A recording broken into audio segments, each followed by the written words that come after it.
বেশ কিছুদিন ধরে গাজেনিয়ার দুটো কালার আমার চোখে লেগেছে, কিন্তু কোথাও গিয়ে খুঁজে পাচ্ছিলাম না। আজকে বাজারে এসে এই কাকুটা দেখি দুটো কালারই নিয়ে বসে আছে। লোভ কি আর সামলাতে পারি, ঝটপট নিয়ে চলে আসলাম বাড়িতে।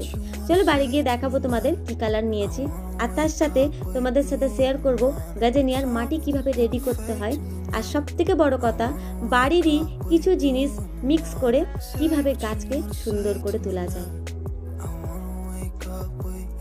বাড়িতে নিয়ে চলে আসলাম গাছ দুটো, কিন্তু একটা আফসোস জানো, হঠাৎ করে যেহেতু আমি গাছটা নিয়ে এসেছি, কোনো রকমের আমার কাছে ফ্লাওয়ার পটই ছিল না।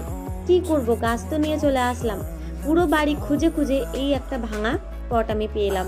কিচ্ছু করার নেই, গাছটা না পুঁতলে যে মরে যাবে, তাই এটাই আপাতত পুঁতে নিই, পরে অন্য পট নিয়ে এসে রিপোর্টিং করে নেব।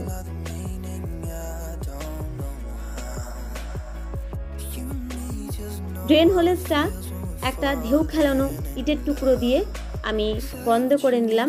তারপরে শুকনো পাতা আমি ওর উপরে দিয়ে দিলাম। শুকনো পাতা, সবজির খোলা, ঘাস যা থাকবে শুকনো কিছু দেওয়ার চেষ্টা করবে। এর ফলে গাছে কিন্তু হাওয়া চলাচল খুব ভালো হবে, আর জলও খুব সুন্দর পাস হবে। এই গাছ কিন্তু একদমই শক্ত টাইট মাটি একদমই পছন্দ করে না। এই গাছ একটু ঝুরঝুরে উর্বর মাটি পছন্দ করে। এমন ঝুরঝুরে মাটি নিয়ে নেবে যে মাটি দলা দলা হয়ে যায় না। আর সব থেকে বড় কথা, আমি এর মধ্যে একটা জিনিস দেখাতে তোমাদের ভুলে গেলাম, সেটা হচ্ছে শুকনো পাতা দেওয়ার আগে 2-3 মুঠো বালি দিয়ে নেবে। আমরা সবাই জানি মাটি কিন্তু দলা হয়ে যায়, বালি কিন্তু দলা হয় না। এর ফলে জলটা কিন্তু আটকে থাকবে না তলায়, জলটা খুব সহজেই বেরিয়ে যাবে। যেইটুকুনি গাছ নিজের জল টানা নিয়ে নেবে, বাকিটুকুনি সহজেই বের করে দেবে।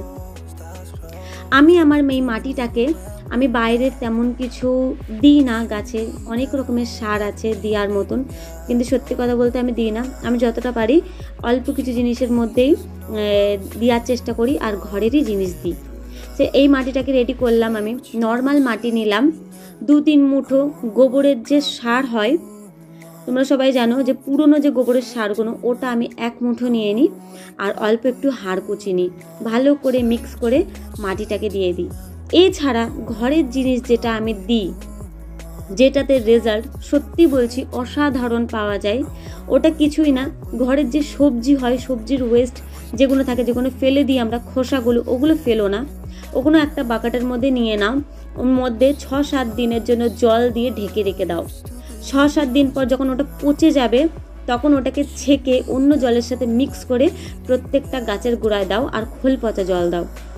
গাছ কিন্তু খুব ভালোবাসে এই দুটো, অন্য কিছুর প্রয়োজন হবে না।